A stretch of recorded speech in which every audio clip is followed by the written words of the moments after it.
Hello everyone, I'm Dead Knight and this is In It to Win It. The Wailing Caverns mini set is finally here, the meta has changed a lot, and your boy has finally hit Legend in Rank Standard. This is the first time in a while that I have not hit Legend in the first week of a season coming out. A lot of factors for this, but we're going to focus today on how we hit it, which this time was with Trampling Rhino Face Hunter. So this is a really good deck. I've done a showcase on this deck already, so I'm not going to go over the individual cards. I'm going to spend some more time talking about the meta and how you can make good choices in the plays that you make and your mulligans to get an edge and boost your win rate and take this fast deck to the top.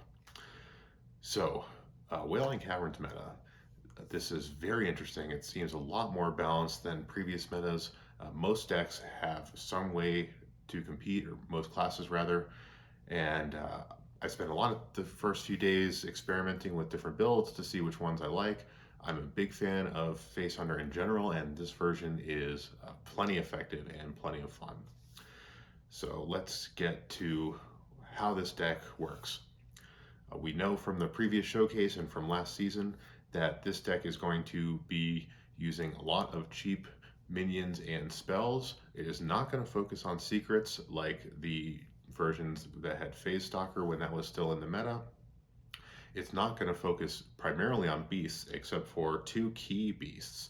The first one is Wolpertinger, which gets you a quick early game presence and then also allows you to use a card like Wriggling Horror to buff both at the same time, or use something like Demon Companion to buff both at the same time. So that's a great opening card, but the main beast and your primary damage dealer is Trampling Rhino. So this guy is going to get usually buffed and then come down, roll through a creature, deal excess damage to your opponent's face, and then if you're lucky, you can have a Trueaim Crescent equipped to hit another creature with the Crescent, throw the Rhino into that guy, deal tons of damage.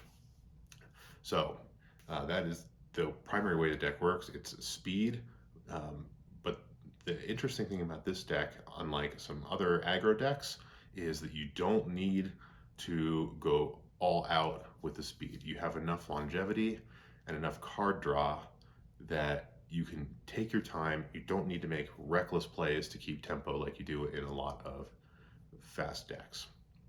So how does that work? The reason that works is because there's a lot of card draw in this deck. Firstly, you have the newly designed tracking, which lets you discover a card for 1 mana. Quality card, and especially has some synergies with the Kolkar Pack Runner, also known as Khal Drogo. Then you have, of course, Barak Kodobane drawing you 3 cards, one of which is going to be Mankrik's Wife, which is lots of burst damage and refills your hand. You have Warsong Wrangler, which draws you a card. So the card drawing is pretty massive here. Oh, not to mention Quick Shot. When you fully run out of cards, this will deal 3 damage and draw a card. Great quality card. So with all that card draw, you find yourself actually outdrawing a lot of decks that are trying to do card draw. When you're drawing your cards, you are dealing damage while you're doing it. So that's great. So what does all this card draw mean for you? What it means is that you're going to be more consistent and your deck's going to be more lethal, and you can make choices in the game that don't necessarily blow your whole game plan because you'll have the ability to draw cards back. So let's get into some examples of that. The most important one I think is worth talking about is Priest. So current control Priest builds are running Renew, Hysteria, and Light Shower Elemental as the most important cards that this deck needs to worry about. So Renew, not much you can do about Renew. They're going to play Renew, gain some life, get a card, usually gain some more life. But the point is they're going to be gaining a lot of life on the turn that they play Renew. And they will typically plan their game around a life gain turn. So that turn is often on turn 5, right after they play Hysteria. So you need to play around Hysteria. The way you play around Hysteria is if you play something like Imprisoned Felmaw, which has high attack and high health, then you need to make sure that you have a spread of other minions, preferably at 2 attack, that will minimize the damage of Hysteria. You want to make sure you have minions on the board after Hysteria resolves. So things you can do to ensure that: you can play Wriggling Horror, which is one of the reasons why this card has made the cut, and don't buff your best minion against Priest. You want to buff the side minions so that when they Hysteria your best minion, you have stuff left. Same thing with Adorable Infestation. You don't want to buff your best minion. If it's a difference between it living to Holy Smite or dying from Holy Smite, I would still consider buffing a smaller minion, because Hysteria is the board clear that kills you. Typically, the priest will have Condemn, which they can't really play until turn 5, and even that won't be a full board clear, so you have to play around Hysteria by buffing your smaller minions. The next big threat is Light Shower Elemental. It's a 6/6 taunt that gains 8 health back when it dies, so that's 14 damage that it absorbs for 6 mana. So you either have to be in striking distance of a win when this comes out, or win the game. And the way you win when this is in play is not by attacking through it if you can help it, but by going around it with Piercing Shot, Quick Shot, and pretty much any direct damage aside from going through it. You don't want to have to deal that 14 extra damage again. So save your Piercing Shots, save a Marsual Cub in your hand or some way to activate Piercing Shot for the full 5 damage if you can. Weave your hero power in and save those direct damage for the face so that they can die the turn that they play Light Shower Elemental. That is what you're trying to do against priests. Now, the next matchup I'm going to highlight is Shaman. So Shaman was the big winner in Wailing Caverns with 2 huge cards that are going to be played in every single Shaman deck, which are a Primal Dungeoneer, which is a 2/3 for 3 that's going to end up drawing you 2 cards, and those 2 cards are guaranteed to be a nature spell and an elemental if you only have nature spells. And then Wailing Vapor, which is a 1/3 for 1 that buffs every time they play an elemental. These are just insane cards. It's really smoothed them out, really made Shaman consistent, and there's a bunch of different Shaman builds that are getting play right now. And the one thing that they all have in common is that they can't gain life. The other thing they have in common is that they're all going to use a weapon. And the final thing is that they're pretty weak in the beginning of the game. So even with Wailing Vapor, if you can deal with Wailing Vapor, then, which is easy to do with this deck, then you can have a chance to deal a lot of damage early.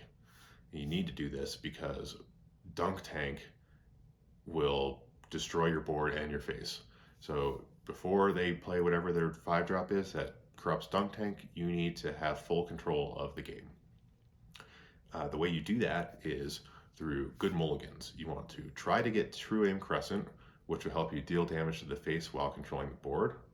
You want to try to get your buff cards, because none of these Shaman decks are playing Devolving Missiles, and almost none of them are playing Wandmaker. So your buffs are going to be really strong to help you take control of that board. So you want Wriggling Horror, you want Adorable Infestation, and you want Warsong Wrangler. Even though this costs 4, you might consider keeping this in your opening hand against any Shaman decks, because you need that extra damage and you need to be able to tutor that Trampling Rhino. So when they start to gain control of the board, when they start to take things back, you can blow right through them again and get to damage to the face. So that's the most important thing. So Warsong Wrangler is a pretty decent keep against other decks too, as long as you have early game tools, but you definitely want to fish for this guy against Shaman. A very strong card, and that's how you take over the game. The final matchup that we're going to see a lot in the current meta is Demon Hunter, who is another big winner. Again, Demon Hunter is also going to benefit from you having a buffed Trampling Rhino and a Trueaim Crescent, because their death rattles assure that when you kill their minions, more minions come out. So that is very challenging to deal with at the beginning of the game. So you want to take control of the board, you want those buff minions, you really want that Trueaim Crescent, and you're going to have Trampling Rhino be your win condition. So the only thing you need to watch out against Demon Hunter is the newly minted Fel Rattler, which has a death rattle, deals 1 damage to your whole board. So that's going to stop your Martial Cubs. It's going to stop your Swift Hyenas that you're getting from Khal Drogo. So you need to be careful about managing your 1/1s. You don't want to have blow your hand and get a whole board of 1/1s only to have them die to Fel Rattler. The other thing you need to do is watch your life total.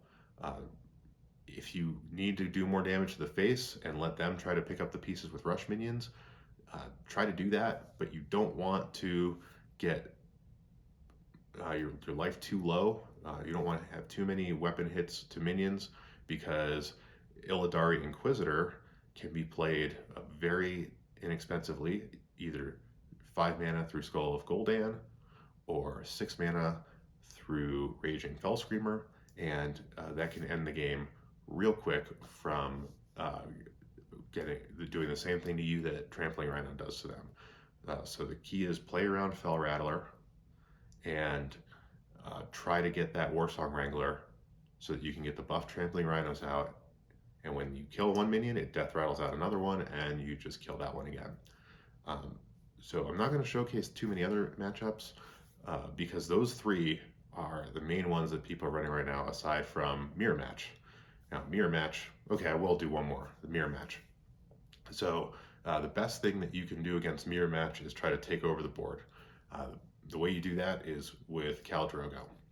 So you want to try to mulligan hard for that guy. You want to mulligan for Wound Prey, and you want to take control of the board. Now, you may think to yourself, well, hey, I don't want a 1/1 out on turn 5 when they have Trampling Rhino ready to come and roll through it and deal tons of damage to me.